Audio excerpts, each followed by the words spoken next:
Sesaat lagi Anda akan mendengarkan program Renungan Sahabat Seperjalanan bersama Pendeta Wendy Pratama. Selamat mendengarkan.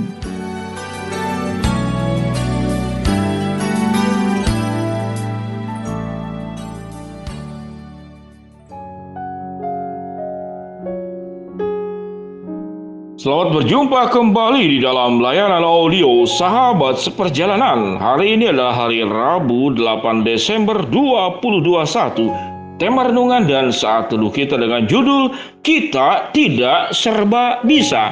Kita tidak serba bisa. Firman Tuhan terambil dalam 1 Korintus pasal 12 ayat 17 dan ayat yang ke-27. Demikian bunyi firman Tuhan. Andai kata tubuh seluruhnya adalah mata, di manakah pendengaran? Andai kata seluruhnya adalah telinga, di manakah penciuman? Kamu adalah tubuh Kristus, kamu semua adalah tubuh Kristus, dan kamu masing-masing adalah anggotanya. Mari kita berdoa. Bapa yang di dalam surga, terima kasih bahwa Tuhan menciptakan kami tidak serba bisa. Namun kami banyak hal dibuat menjadi lebih mudah dan lebih mampu tatkala kami itu saling menolong, saling membutuhkan, dan saling menopang satu dengan yang lain. Di dalam nama Tuhan Yesus kami berdoa. Amin. Sahabat seperjalanan yang dikasihi Tuhan, kita tidak serba bisa.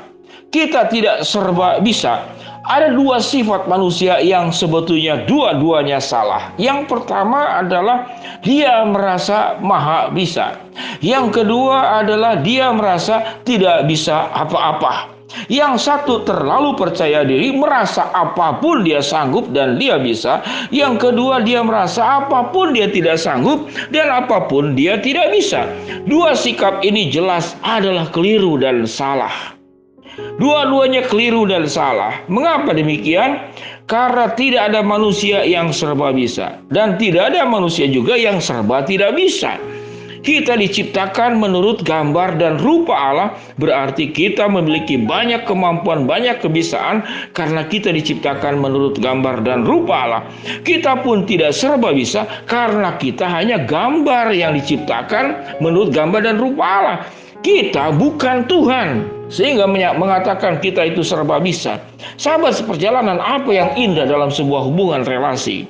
Baik dalam keluarga, baik dalam pekerjaan, baik dalam dunia pendidikan, baik di tengah-tengah masyarakat, ataupun dalam komunitas manapun.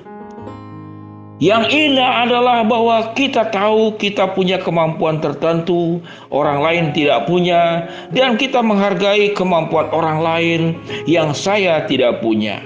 Maka pada bagian itulah kehidupan yang saling melengkapi, saling menolong, saling mendukung, saling menunjang adalah sesuatu yang indah, yang memang dirancang Tuhan sedemikian rupa.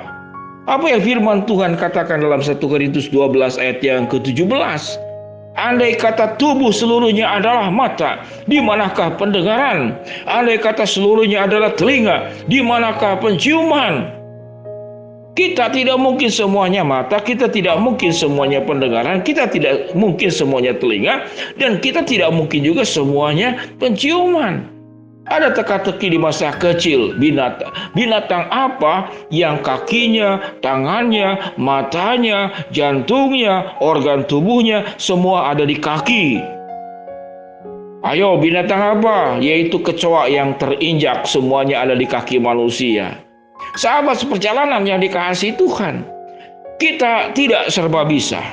Ada dua dosa yang besar dalam hidup manusia. Dia merasa serba bisa, apa juga dia sanggup dan dia bisa. Yang kedua adalah dia merasa tidak bisa, apapun tidak sanggup dan tidak bisa. Kita melihat di dalam bagian Alkitab, mata punya kelebihan, tapi mata punya kekurangan. Dia bisa melihat, dia tidak bisa mendengar. Telinga punya kelebihan, tapi telinga punya kekurangan. Dia bisa mendengar, namun tidak bisa melihat. Penciuman punya kelebihan, tapi juga punya kekurangan. Dia bisa mencium bau harum, bau busuk, dan segala hal, namun dia tidak bisa, katakanlah, berjalan karena dia bukan kaki. Gambaran ilustrasi yang sangat luar biasa dalam 1 Korintus pasal ke-12. Sesungguhnya boleh menolong kita menggambarkan bahwa memang Allah menciptakan kita itu dalam sebuah komunitas. Allah menciptakan kita hadir dalam keluarga. Orang tua membutuhkan anak, anak membutuhkan orang tua. Tidak boleh merasa hebat sendiri, orang tua merasa hebat, lalu anak merasa tidak bisa apa-apa. Saudara, saya ada di Jakarta dan hari ini saya potong rambut yang pertama kali di Jakarta setelah pindah ladang pelayanan. Saya mencari tempat potong rambut dari Google Map. Lalu kemudian di sana ada keterangan 950 meter lagi. Kalau naik motor, kalau jalan kaki cuma 450 meter. Anda akan bertemu dengan tukang potong rambut namanya potong rambut Ciamis. Ini berarti orang Jawa Barat. Maka saya jalan kaki ke sana, saudara-saudara. Lalu bertemu dengan seorang bapak tua. Saya katakan, "Bapak, saya lihat memang itu yang sederhana. Tempat potong rambutnya itu saudara-saudara di atas kali yang dibuat sendiri." Bapak itu menjelaskan, "Ini nggak ada izin," katanya, "ya buat aja sendiri di sini dan saya tidak kontrakan. Kalau kontrak itu nanti diusir-usir. Kalau ini cuma diusirnya sama Satpol PP." Lalu saya potong rambut di sana. Saya katakan kepada bapak ini, kebetulan dia juga orang Ciamis, saya orang Bandung, sama-sama ngobrol pakai bahasa Sunda. "Bapak luar biasa sekali. Tempat kecil di atas sungai, tetapi ada di Google Map." Saya bilang, "Bagaimana caranya Bapak?" Dia katakan, "Yang memasukkannya ke Google itu adalah anak lelaki saya." Sahabat seperjalanan, kalau zaman dulu adalah filosofinya, belajarlah anak muda kepada orang tua. Tetapi di masa sekarang, saudara-saudara, ada banyak hal kita tuh tidak serba tahu. Maka banyak orang tua, belajarlah orang tua daripada anakmu. Anak-anak muda, generasi Z, generasi milenial, generasi apa lagi, beta atau apa. Setiap bagian usia itu punya kelebihan. Bahkan anak kecil pun punya kelebihan, kepolosan, tidak bisa menendam, tidak bisa mendengki. Apa yang ada di dalam hatinya dan pikirannya cepat keluar. Itu kita perlu belajar. Ketulusan, kemurnian, kepolosan daripada anak. Sementara orang kalau semakin tua semakin pandai berpolitik, semakin pandai mengemas, semakin pandai berpura-pura, semakin pandai menjadi orang yang munafik. Saudara, setiap manusia punya kelebihan dan kita perlu belajar. Kita perlu belajar karena di dalam setiap diri manusia ada gambar dan rupa Allah. Dan gambar dan rupa Allah itu ada kelebihan-kelebihan, karunia-karunia yang di dalam diri kita punya, orang lain tidak punya, yang orang lain punya, kita tidak punya. Maka di sanalah kemudian yang saling melengkapi.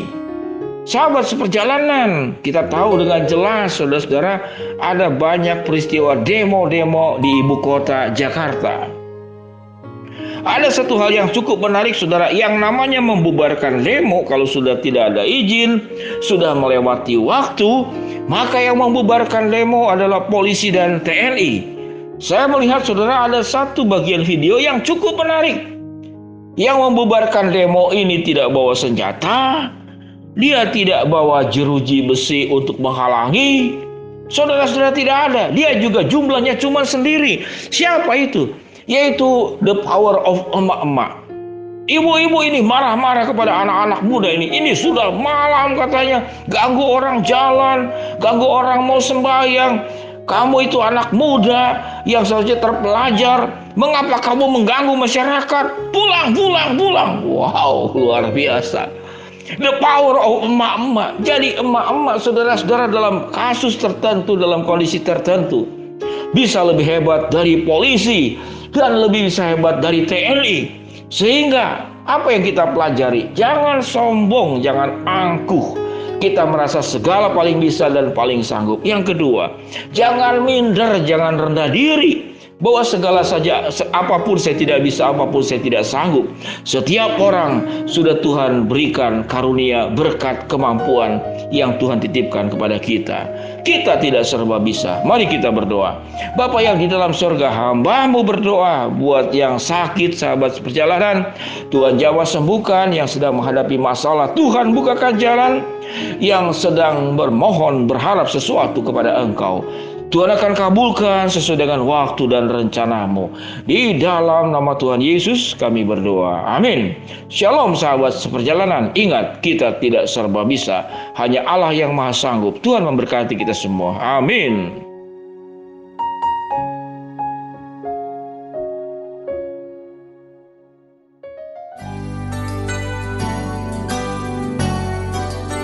Anda baru saja mendengarkan program Renungan Sahabat Seperjalanan bersama Pendeta Wendy Pratama. Terima kasih atas perhatian Anda. Tuhan Yesus memberkati.